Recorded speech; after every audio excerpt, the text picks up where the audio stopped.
नमस्कार विद्यार्थी मित्रांनो, आजच्या व्हिडिओमध्ये आपण मुंबई शहर या जिल्ह्याच्या 2018, 2021 व 2023 साली झालेल्या प्रश्नपत्रिकेमधील मराठी व्याकरणावरची प्रश्नोत्तरे पाहणार आहोत।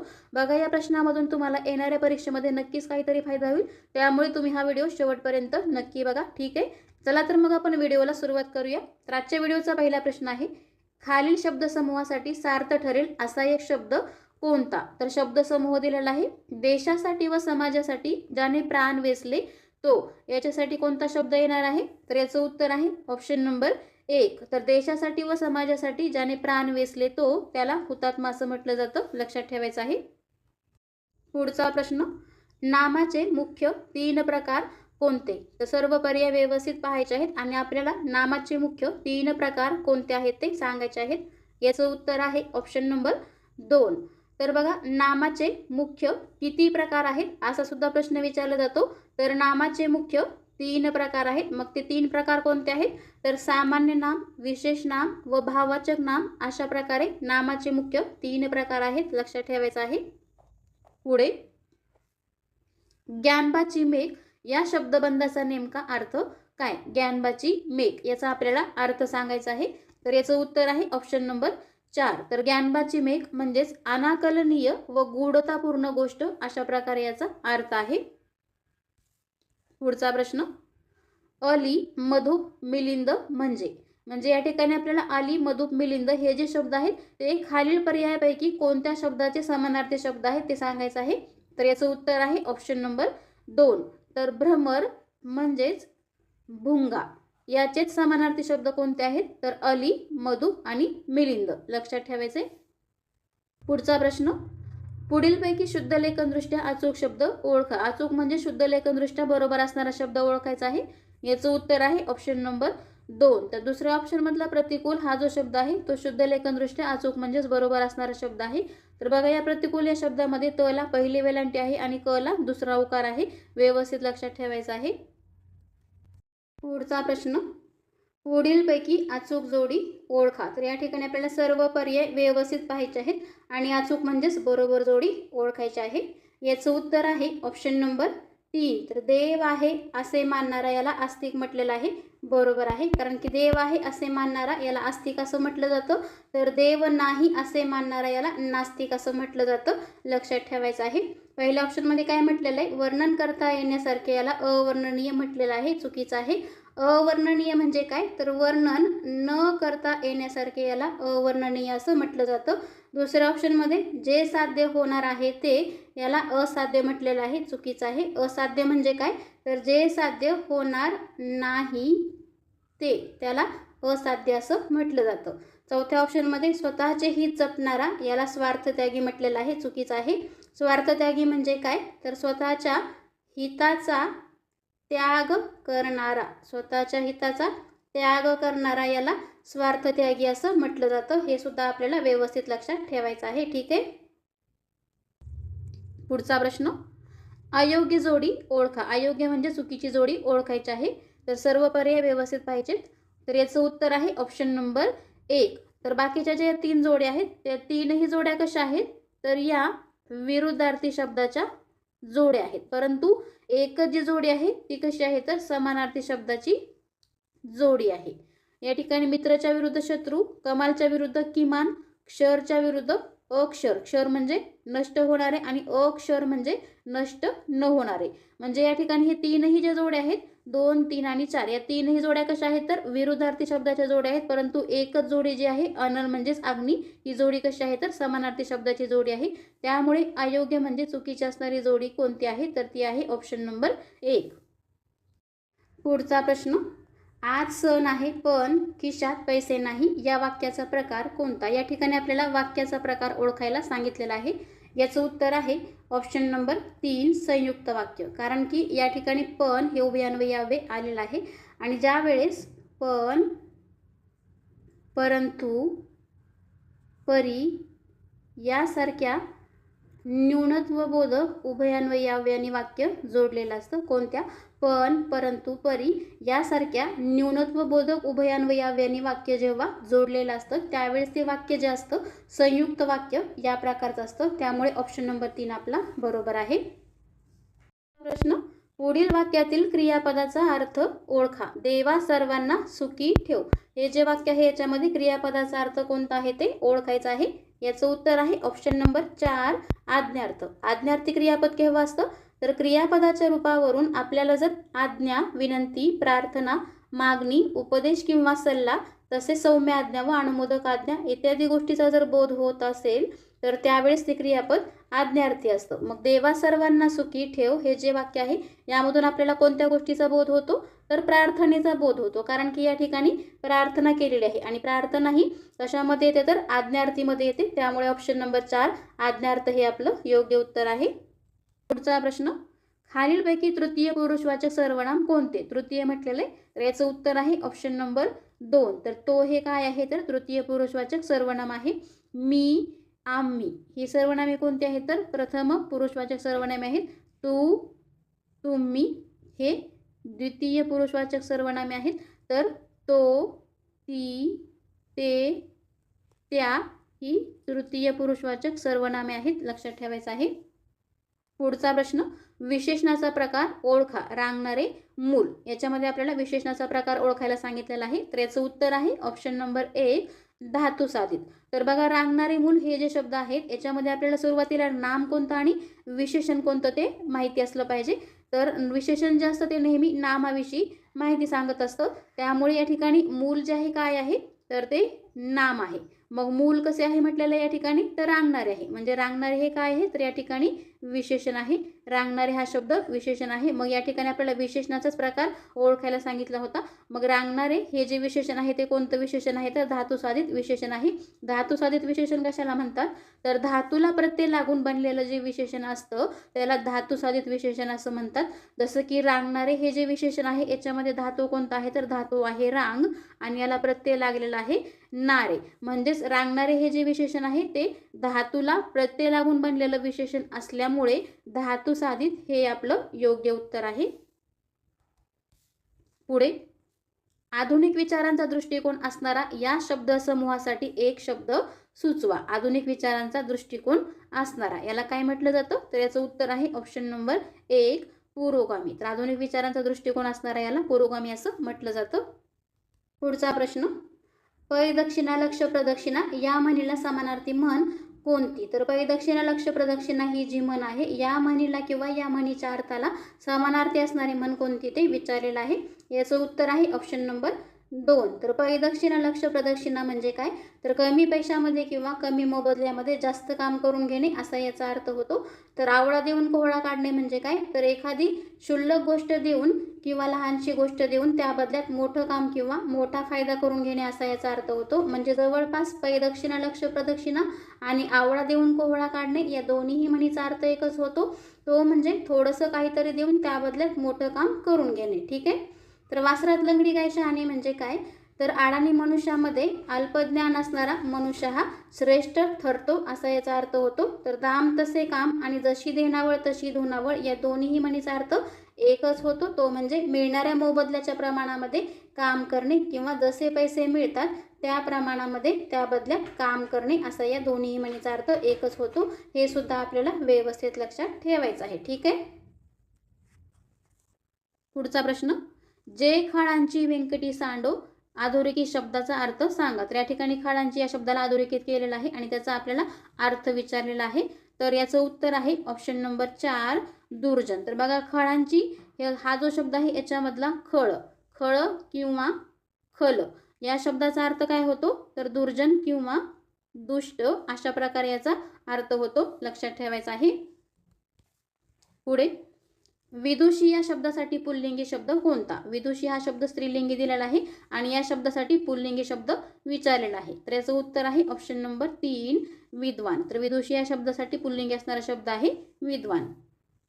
पुढचा प्रश्न, पैशापेक्षा माणूस मोठा या वाक्यातील पेक्षा कोणता शब्दयोगी अव्ययाचा प्रकार आहे? तर याचं उत्तर आहे पहा ऑप्शन नंबर 3 तुलनावाचक. कारण की बघा पैसा आणि माणूस याच्यामध्ये तुलना केलेली आहे आणि ही तुलना करण्यासाठी कोणत्या शब्दयोगी अव्ययाचा वापर केलेला आहे तर पेक्षा या शब्दयोगी अव्ययाचा वापर केलेला आहे. त्यामुळे लक्षात ठेवायचे पेक्षा असेल किंवा परीस असेल यासारखे जे शब्दयोगी अव्यय आहेत ते कोणत्या प्रकारामध्ये येतात, तर तुलनावाचक या प्रकारामध्ये येतात. ऑप्शन नंबर 3 बरोबर आहे. पुढचा प्रश्न, हल्ली या शब्दाचा विरुद्धार्थी शब्द निवडा. याचं उत्तर आहे ऑप्शन नंबर 4. तर हल्ली या शब्दाचा विरुद्धार्थी शब्द आहे पूर्वी. पुढचा प्रश्न, आईच्या कडेवर बाळ होते या वाक्यातील कर्त्याची विभक्ती ओळखा. तर या ठिकाणी हे जे वाक्य दिलेलं आहे त्याच्यामध्ये आपल्याला कर्त्याची विभक्ती ओळखायला सांगितलेलं आहे. तर याचं उत्तर आहे ऑप्शन नंबर 3 षष्टी.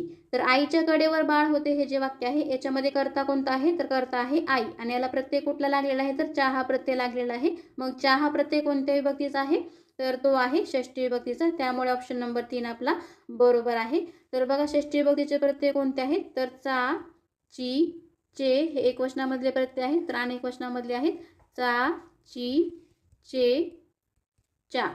तृतीयाचे जर प्रत्यय पाहिलं तर एक वचनामध्ये आहेत ने, ए, शी आणि अनेक वचनामधले प्रत्यय आहेत नी, ही, ई, शी.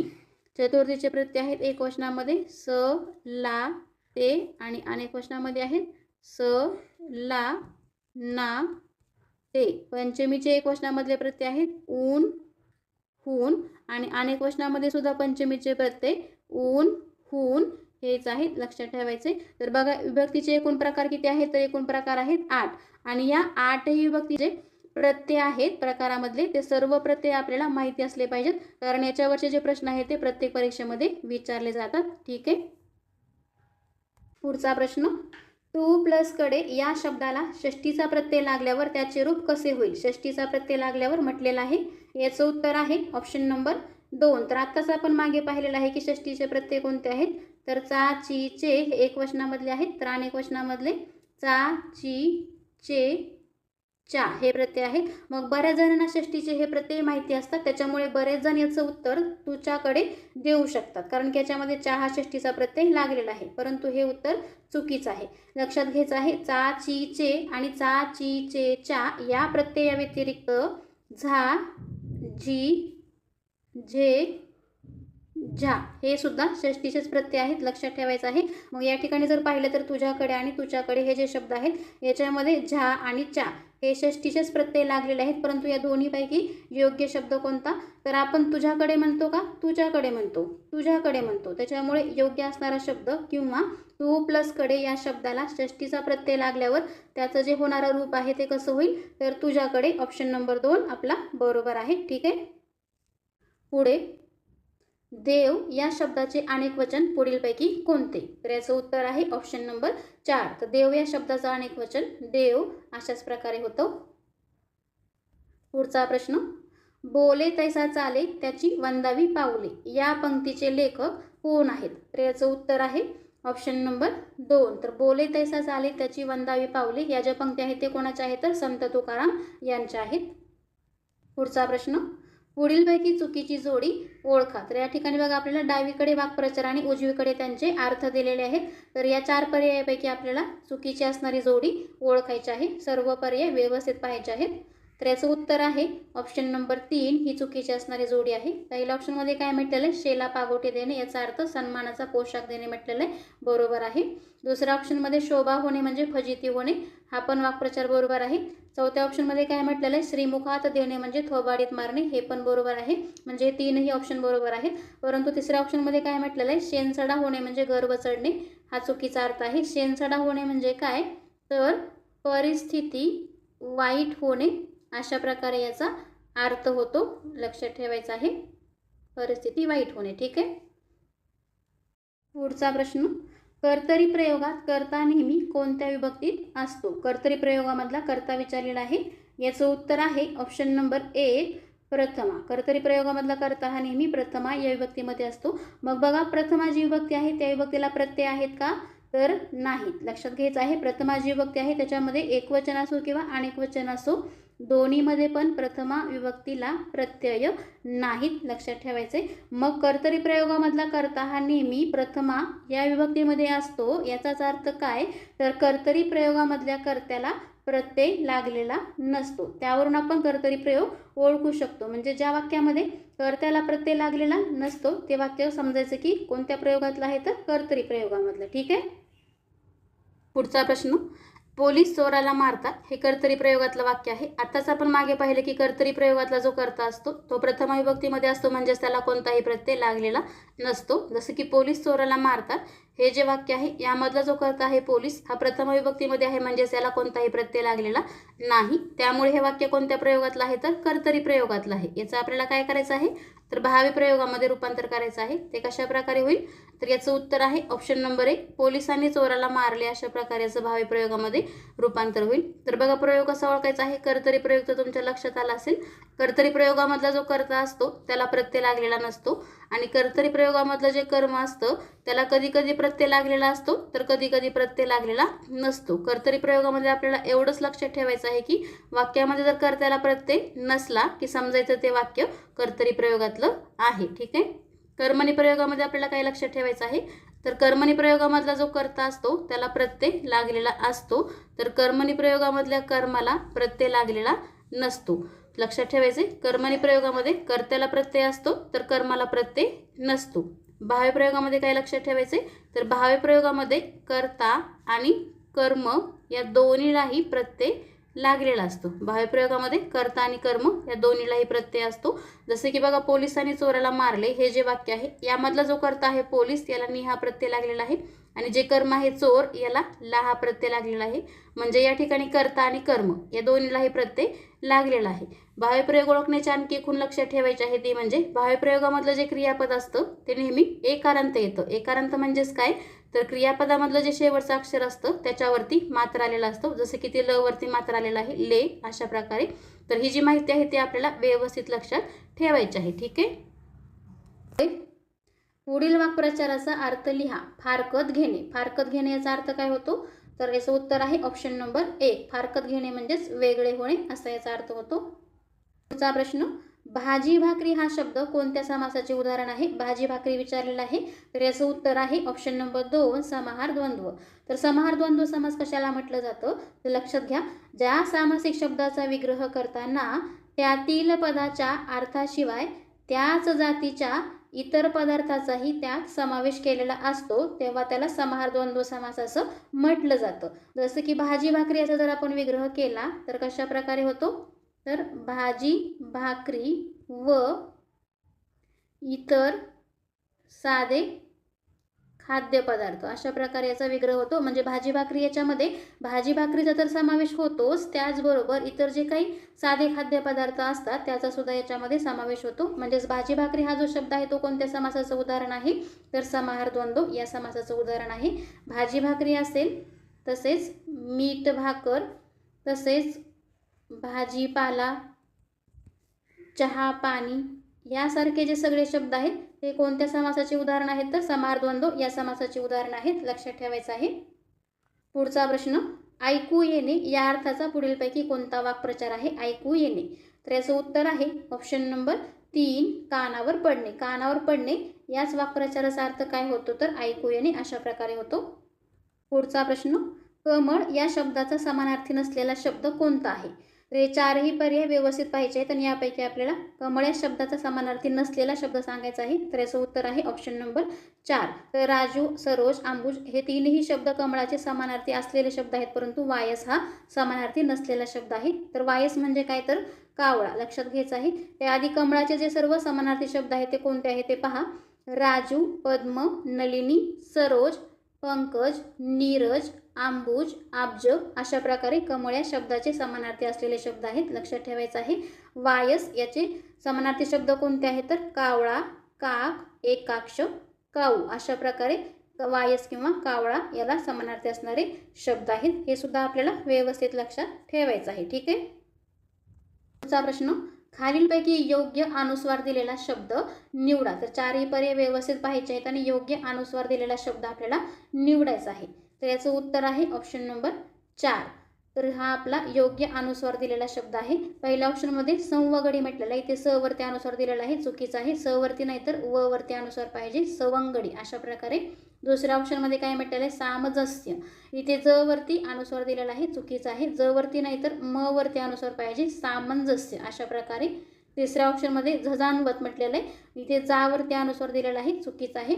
इथे जावरती नाही तर झवरती अनुस्वार पाहिजे, झंझावत अशा प्रकारे. चौथ्या ऑप्शनमध्ये जर पाहिलं तर सावरती अनुस्वार पाहिजे होता, तो दिलेला आहे. म्हणजे सांसर्गिक हा जो शब्द आहे तो आपला योग्य अनुस्वार दिलेला शब्द आहे. ऑप्शन नंबर 4 बरोबर आहे. पुढे तुझे नाव काय या वाक्यापुढे कोणते विरामचिन्ह येईल? तर या ठिकाणी बघा, तुझे नाव काय हा काय केलेला आहे तर प्रश्न विचारलेला आहे. त्याच्यामुळे याचं उत्तर काय येणार आहे तर ऑप्शन नंबर 3 प्रश्नचिन्ह हे आपलं योग्य उत्तर आहे. पुढचा प्रश्न, पुढीलपैकी महाप्राण व्यंजन कोणते? तर याचं उत्तर आहे ऑप्शन नंबर 1 तर ह हे काय आहे तर महाप्राण व्यंजन आहे. पुढचा प्रश्न, लहानपण देगा देवा मुंगी साखरेचा रवा ऐरावत रत्न थोर त्यासी अंकुशाचा मार या पद्यपंक्तीतील अलंकार ओळखा. तर या ठिकाणी आपल्याला अलंकार ओळखायचा आहे.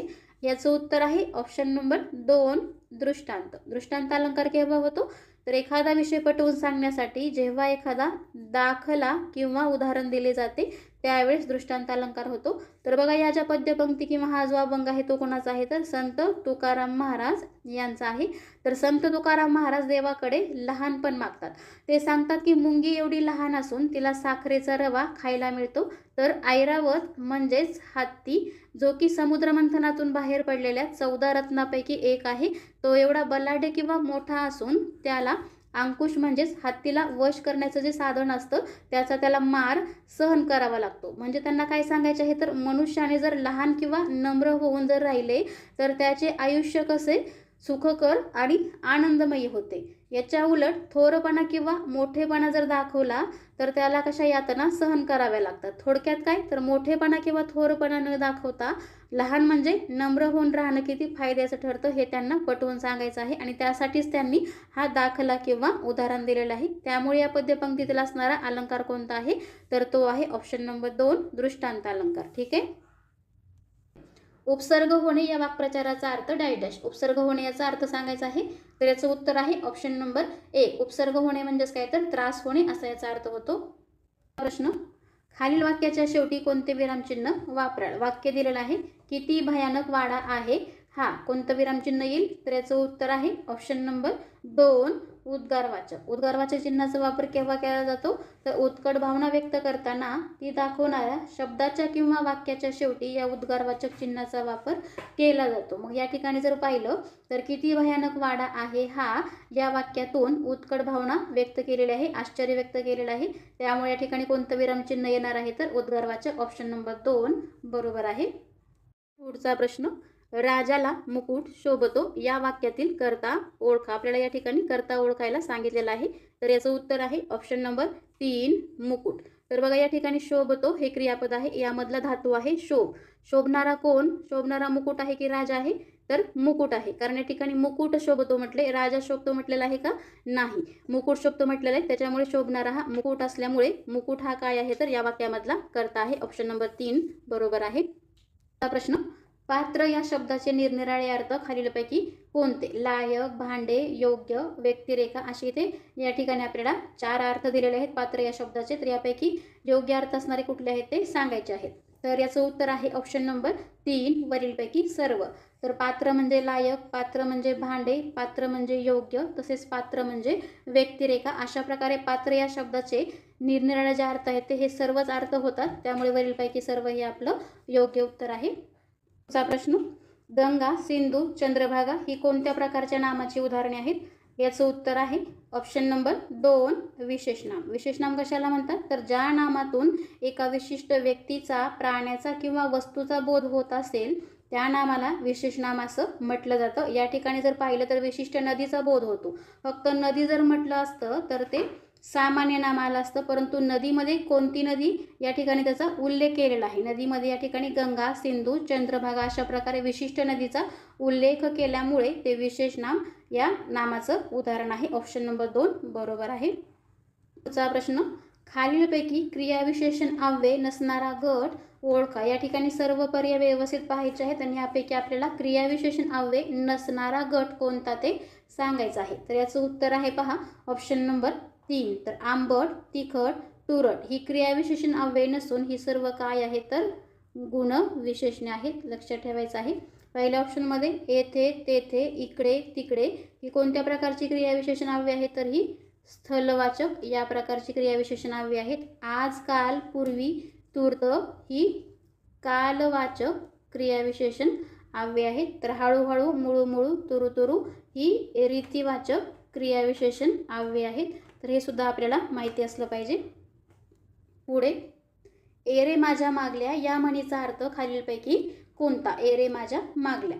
तर याचं उत्तर आहे ऑप्शन नंबर 2, मागचीच पुनरावृत्ती. तर ए रे माझ्या मागल्या ही जी म्हण आहे याचा अर्थ काय होतो, तर एखाद्याने केलेला उपदेश ऐकून न घेता पूर्वीप्रमाणेच वागणे, थोडक्यात मागचीच पुनरावृत्ती, अशा प्रकारे याचा अर्थ होतो. ऑप्शन नंबर 2 बरोबर आहे. पुढचा प्रश्न, खालीलपैकी समानार्थी वाक्प्रचार ओळखा. गवगवा होणे, गहजब करणे, बबरा करणे, अशा प्रकारे या ठिकाणी 3 वाक्प्रचार दिलेले आहेत. यापैकी आपल्याला समानार्थी असणारे वाक्प्रचार ओळखायचे आहेत. याचं उत्तर आहे ऑप्शन नंबर 1, वरीलपैकी सर्व.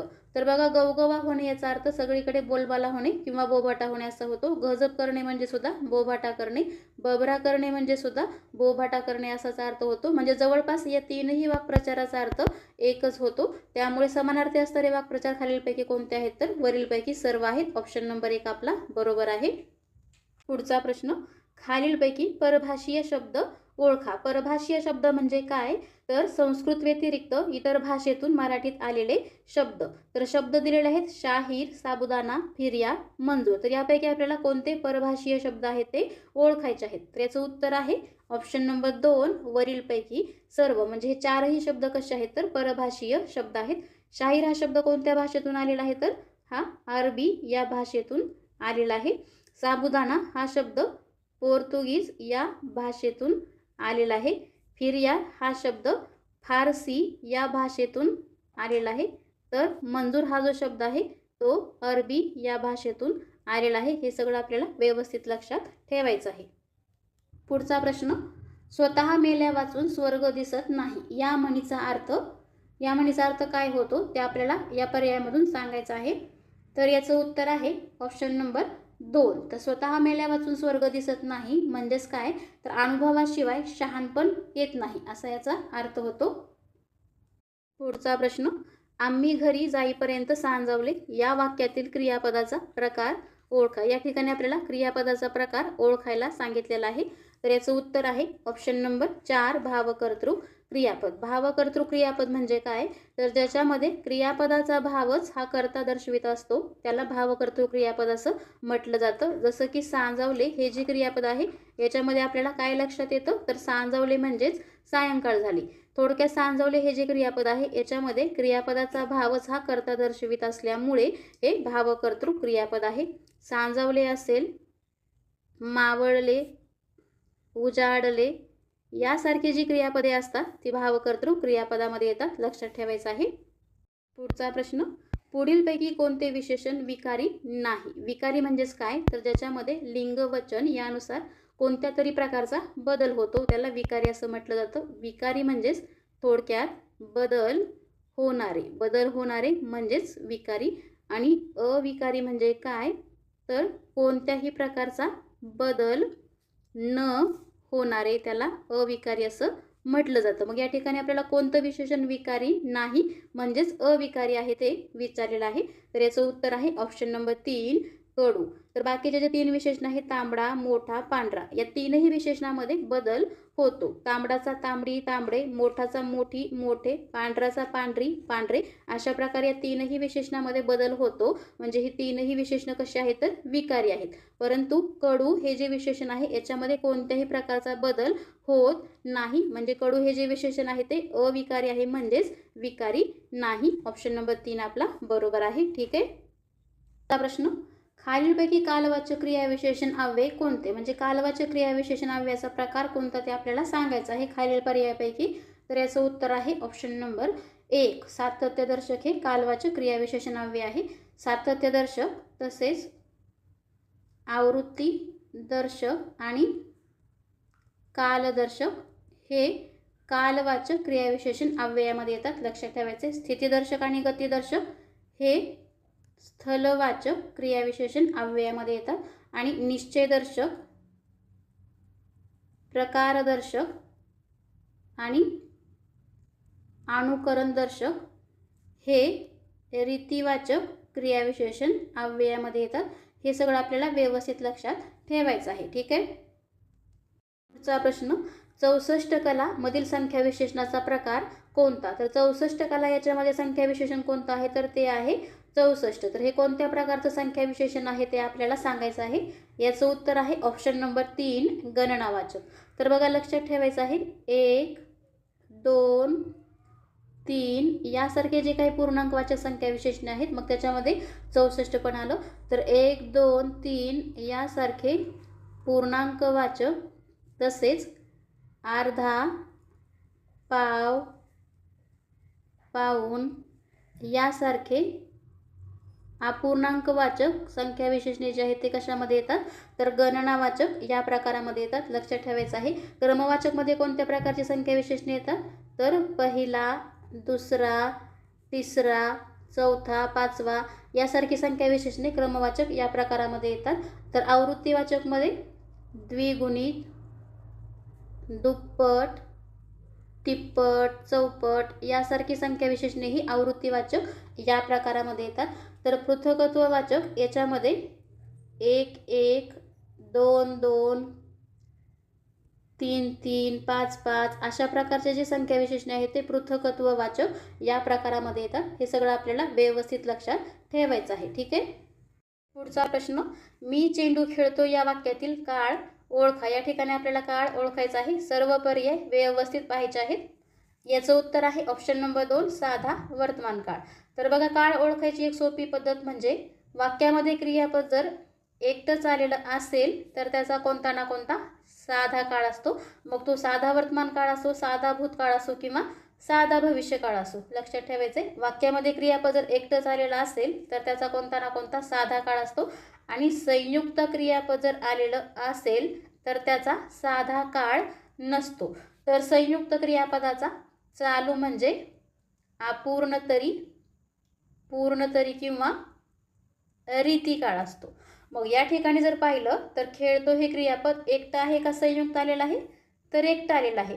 आणि मग एकटं क्रियापद आलेलं आहे म्हटल्यानंतर याचा कोणता ना कोणता साधाच काळ असणार आहे. मग या जर ऑप्शनमध्ये पाहिलं तर साधा काळ असणारा एकच ऑप्शन आहे, तो म्हणजे साधा वर्तमान काळ. त्यामुळे आपण हे उत्तर देऊ शकतो. मग लक्षात घ्यायचं आहे साधा वर्तमान काळच का? तर साध्या वर्तमान काळामध्ये क्रियापद हे एकटं येतं आणि त्याच्यामध्ये तो, ते, तात अशा प्रकारे तचे प्रत्यय लागलेले असतात. मग या ठिकाणी जर पाहिलं तर खेळतो हे क्रियापद एकटं सुद्धा आलेलं आहे आणि त्याच्यामध्ये तो हा प्रत्यय सुद्धा लागलेला आहे. त्यामुळे या वाक्यामध्ये असणारा काळ कोणता आहे? तर साधा वर्तमान काळ आहे. ऑप्शन नंबर 2 बरोबर आहे. पुढचा प्रश्न, विराटने शतक केले आहे या वाक्यातील काळ ओळखा. तर परीक्षेमध्ये जेवढेही काही 2-3 प्रश्न काळावरचे विचारले होते ते आपण मुद्दामच एकाखाली घेतलेले आहेत. लक्षात घ्यायचं आहे. तर या प्रश्नाचं उत्तर आहे ऑप्शन नंबर 3 पूर्ण वर्तमान काळ. कारण की या ठिकाणी बघा केले आहे हे संयुक्त क्रियापद आलेलं आहे. संयुक्त क्रियापद आहे म्हटल्यानंतर याचा साधा काळ येणार आहे का? नाही. संयुक्त क्रियापदाचा साधा काळ नसतो. साधा काळ केव्हा असतो? तर क्रियापद जर एकटा आलेला असेल तरच त्याचा साधा काळ असतो. आत्ताच आपण मागे सांगितलेला आहे. त्यामुळे पहिला ऑप्शन आपला इथेच कट झाला. अपूर्ण भूतकाळ आणि पूर्ण वर्तमान काळामध्ये कोणता ऑप्शन बरोबर आहे? तर पूर्ण वर्तमान काळ बरोबर आहे. कारण की या ठिकाणी आहे हे सहाय्य क्रियापद आलेलं आहे. तर लक्षात घ्यायचं आहे संयुक्त क्रियापदामधलं शेवटचं सहाय्य क्रियापद जर आहे किंवा आहेत अशा प्रकारचं जर आलेलं असेल तर त्याचा एकतर पूर्ण वर्तमान काळ तरी असतो किंवा अपूर्ण वर्तमान काळ तरी असतो, पण वर्तमान काळच असतो. लक्षात ठेवायचं आहे. ते कशावरून ठरवायचं? तर सहाय्य क्रियापदाच्या अगोदरची जी क्रिया आहे ती कशी आहे त्यावरून ठरवायचं. मग या ठिकाणी जर पाहिलं तर आहे हे जे सहाय्य क्रियापद आहे याच्या अगोदरची जर क्रिया पाहिली करण्याची ती कशी आहे? तर पूर्ण दाखवलेली आहे. कारण की या ठिकाणी केले आहे म्हटलेलं आहे, करत आहे असं जर म्हटलं असतं तर तो अपूर्ण वर्तमान काळ आला असता. परंतु या ठिकाणी केले आहे म्हटलेलं आहे म्हणजे वर्तमान काळामध्ये शतक करण्याची जी क्रिया आहे ती पूर्ण दाखवल्यामुळे या वाक्यातला काळ कोणता आहे? तर पूर्ण वर्तमान काळ आहे. ऑप्शन नंबर 3 आपला बरोबर आहे. पुढचा प्रश्न, तो क्रिकेट खेळत राहील या वाक्यातील काळ ओळखा. तर सर्व पर्याय व्यवस्थित पाहायचे आहेत आणि या वाक्यामध्ये कोणता काळ आलेला आहे ते सांगायचं आहे. तर याचं उत्तर आहे ऑप्शन नंबर 1 रीती भविष्यकाळ.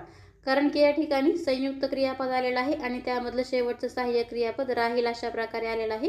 वाक्यामध्ये जर संयुक्त क्रियापद आलं आणि त्यामधलं शेवटचं सहाय्यक क्रियापद जर राहील, राहीन, राहतील किंवा जाईल, जाईन, जातील अशा प्रकारचं जर आलेलं असेल तर त्या वाक्याचा रीती भविष्यकाळ असतो. जसं की या ठिकाणी जर पाहिलं तर खेळत राहील हे संयुक्त क्रियापद आलेलं आहे आणि यामधलं शेवटचं सहाय्यक क्रियापद राहील अशा प्रकारे आलेलं आहे.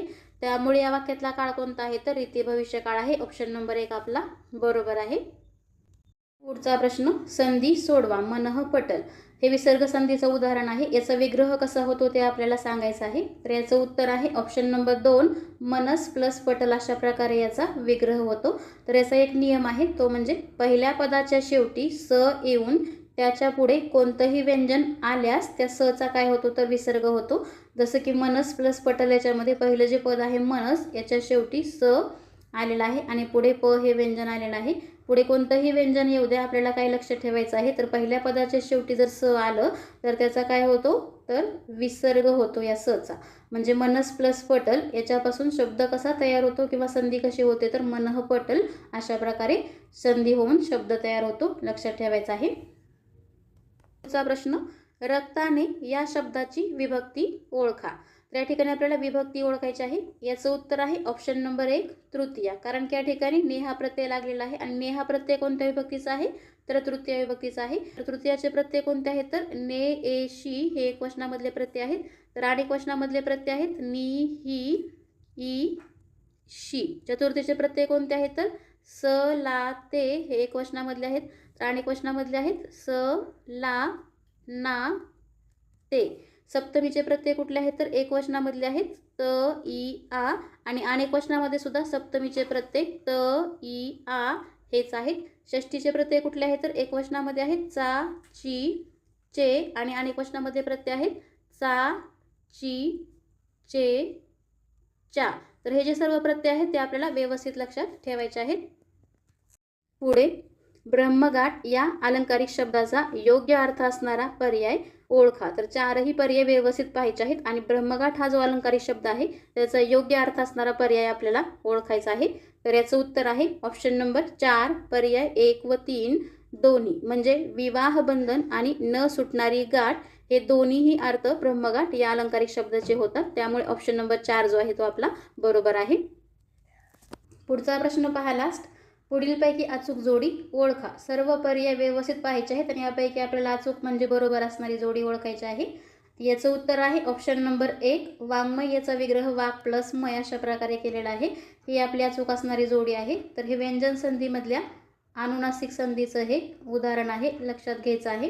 तर याचा एक नियम आहे तो म्हणजे स्पर्श व्यंजन गटातील पहिल्या व्यंजनापुढे जर अनुनासिक आले तर या पहिल्या व्यंजनाबद्दल त्याच्याच वर्गातील अनुनासिक येऊन संधी होते. यालाच अनुनासिक संधी असं म्हटलं जातं.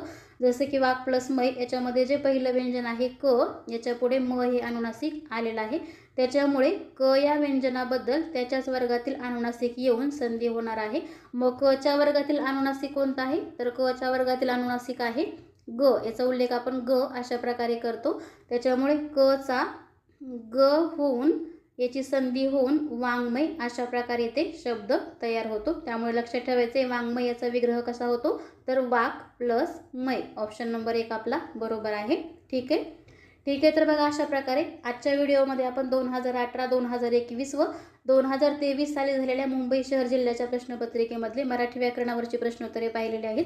जर तुम्हाला हा व्हिडिओ आवडला असेल तर व्हिडिओला लाईक करा, शेअर करा व चॅनलला सबस्क्राईब करा. ठीक आहे. तर आपण इथं थांबूया. भेटूया नेक्स्ट व्हिडिओमध्ये. व्हिडिओ पाहिल्याबद्दल धन्यवाद.